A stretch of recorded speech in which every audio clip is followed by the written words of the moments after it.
Olá, queridos irmãos, que o amor de Jesus envolva a todos. Bem-vindos a mais um estudo do livro O Céu e o Inferno. Estamos na segunda parte, Espíritos Suicidas, e hoje com a história do espírito Anthony Bell. Anthony Bell era o caixa de uma casa bancária do Canadá e suicidou-se a 28 de fevereiro de 1865. Um dos nossos correspondentes, médico e farmacêutico, residente na mesma cidade, deu-nos dele as informações que se seguem. Conhecia-o havia perto de 20 anos, como um homem pacato e chefe de numerosa família. De tempos a certa parte, imaginou ter comprado um tóxico na minha farmácia, servindo-se dele para envenenar alguém. Muitas vezes vinha suplicar-me para lhe dizer a época de tal compra, tomado então de alucinações terríveis. Perdia o sono, lamentava-se, batia no peito. A família vivia em constante ansiedade das 4 da tarde às 9 da manhã, hora esta em que se dirigia para a casa bancária, onde, aliás, escriturava os seus livros, sem que jamais cometesse um erro só.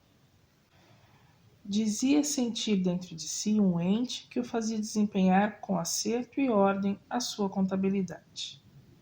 Quando se afigurava convencido da extravagância das suas ideias, exclamava: Não, não, quereis iludir-me. Lembro-me, é a verdade. A pedido desse amigo, foi ele evocado em Paris a 17 de abril de 1865. Foi feita a evocação, e ele responde: Que pretendeis de mim? Sujeitar-me ao interrogatório? É inútil, tudo confessarei. Bem longe de nós o pensamento de vos afligir com perguntas indiscretas, desejando saber apenas qual a vossa posição nesse mundo, bem como se poderemos ser-vos úteis. Ele responde: se for possível, ser-vos-ei extremamente grato. Tenho horror ao meu crime e sou muito infeliz. Temos a esperança de que nossas preces atenuarão as vossas penas. Afigura-se-nos que vos achais em boas condições, visto como o arrependimento já vos assedia o coração, o que constitui um começo de reabilitação. Deus, infinitamente misericordioso, sempre tem piedade do pecador arrependido. Orai conosco. Faz-se a prece pelos suicidas, a qual se encontra em O Evangelho segundo o Espiritismo. Agora, tende a bondade de nos dizer de quais crimes vos reconheceis culpado. Tal confissão, humildemente feita, ser-vos-á favorável. Ele responde: Deixai primeiro que vos agradeça por essa esperança que fizeste raiar no meu coração. Há já bastante tempo que vivia numa cidade banhada pelo Mediterrâneo. Amava então uma bela moça que me correspondia, mas pelo fato de ser pobre foi repelido pela família.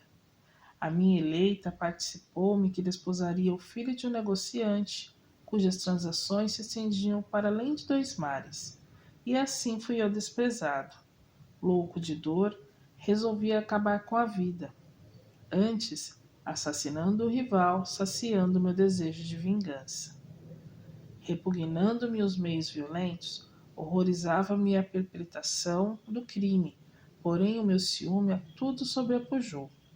Na véspera do casamento, morria o meu rival envenenado. Eis como se explicam as reminiscências do passado. Sim, eu já reencarnei e preciso é que reencarne ainda. Meu Deus, tende piedade das minhas lágrimas e da minha fraqueza. Deploramos essa infelicidade que retardou vosso progresso e sinceramente vos lamentamos. Dado, porém, que vos arrependais, Deus se compadecerá de vós. Dizei-nos se chegastes a executar o vosso projeto de suicídio. Não, e confesso para vergonha minha que a esperança se me desbrochou novamente no coração, com o desejo de me aproveitar do crime já cometido. Traíram-me, porém, os remorsos, e acabei por expiar no último suplício, aquele meu desvario. Enforquei-me. Na vossa última encarnação, tinhais a consciência do mal praticado na penúltima? Nos últimos anos somente, e eis como. Eu era bom por natureza, e depois de submetido, como todos os homicidas, ao tormento da visão perseverante da vítima, que me perseguia qual vivo remorso, dela me descartei depois de muitos anos, pelo meu arrependimento e pelas minhas preces. Recomecei outra existência, a última, que atravessei calmo e tímido. Tinha em mim como que vaga intuição da minha inata fraqueza, bem como da culpa anterior, cuja lembrança em estado latente conservara. Mas um espírito obsessor e vingativo, que não era outro senão o pai da minha vítima, se apoderou de mim e fez reviver no meu coração, como em mágico espelho, as lembranças do passado. Alternadamente influenciado por ele e por meu guia que me protegia, eu era o envenenador e ao mesmo tempo o pai de família, angariando pelo trabalho e sustento dos filhos. Fascinado por esse demônio obsessor, deixei-me arrastar para o suicídio. Sou muito culpado, porém menos do que se deliberasse por mim mesmo. Os suicidas da minha categoria, incapazes por sua fraqueza de resistir aos obsessores, são menos culpados e menos punidos do que os que abandonam a vida por efeito exclusivo da própria vontade. Orai comigo para que o espírito que tão fatalmente me obsidiou renuncie à sua vingança. E orai por mim para que adquira a energia, a força necessária para não ceder à prova do suicídio voluntário, prova a que serei submetido, dizem-me, na próxima encarnação. Pergunta ao guia do médium: o espírito obsessor pode realmente levar o obsidiado ao suicídio?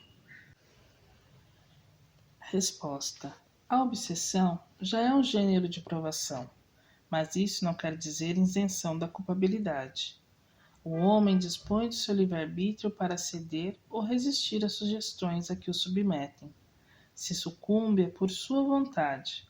O espírito tem razão, dizendo que a ação instigada por outrem é menos culposa e repreensível do que quando voluntariamente cometida, mas não se inocenta de culpa, pois afastando-se do caminho reto, mostra que o bem ainda não está vinculado ao seu coração. Como, apesar da prece e do arrependimento terem libertado esse espírito da visão tormentosa da sua vítima, pôde ele ser atingido pela vingança de um obsessor na última encarnação? O arrependimento, bem o sabeis, é apenas a preliminar indispensável à reabilitação, mas não é o bastante para libertar o culpado de todas as penas. Deus não se contenta com promessas, sendo preciso a prova, por atos, do retorno ao bom caminho. Eis porque o Espírito tem novas provações que o fortalecem, resultando-lhe um merecimento ainda maior quando dela sai triunfante. O Espírito só se arrosta com a perseguição dos maus, dos obsessores, enquanto estes o não encontram forte para resistir-lhes. Encontrando resistência, eles o abandonam, certos da inutilidade dos seus esforços. Esses dois últimos exemplos mostram-nos a renovação da mesma prova em sucessivas encarnações, e por tanto tempo quanto o da sua ineficácia. Antônio Bell nos instrui com o homem perseguido pela lembrança de um crime cometido em anterior existência, qual um remorso e um aviso. Vemos então que as existências são solidárias entre si, que a justiça e a bondade divina se ostentam na faculdade ao homem conferida de progredir gradualmente, sem jamais privá-lo do resgate das faltas, que o culpado é punido pela própria falta, sendo essa punição, em vez de uma vingança de Deus, o meio empregado para fazê-lo progredir. Pois bem, meus irmãos, o que vemos nesse relato do Antônio Bell é que o fato dele ter sido induzido ao suicídio por uma obsessão alivia um pouco a situação em que ele se encontra. Mas esse fato não anula a vontade dele. já que ele poderia e deveria ter resistido à sugestão do obsessor, sendo que isso poderia ter sido uma prova, uma expiação para a vida dele. E o arrependimento, ele pode ser proveitoso para o espírito, no caso do Anthony Bell, e todos nós, quando ele vem da consciência de ter infringido as leis de Deus, quando a pessoa se conscientiza de que feriu, infringiu a lei divina. Né? O arrependimento que vem do sofrimento, das dores, né, como consequência do erro, ele é um degrau para o verdadeiro arrependimento, que é o que conta de fato. Então, por hoje é só. Até o próximo estudo.